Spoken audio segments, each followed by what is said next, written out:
खामोशी एक ऐसी इबादत है, फरिश्ता उसे लिख नहीं सकता, शैतान उसे बिगाड़ नहीं सकता और कोई उसे जान नहीं सकता।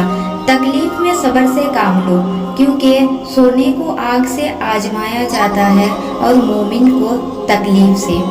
जो लोगों का दर्द महसूस करते हैं वो कभी दूसरों के दर्द की वजह नहीं बनते।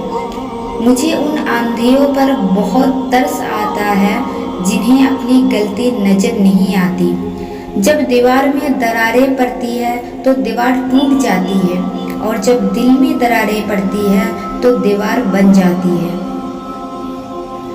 आप जो देखते हैं आप उस पर यकीन मत कीजिए, क्योंकि देखने में तो नमक भी चीनी की तरह ही लगता है।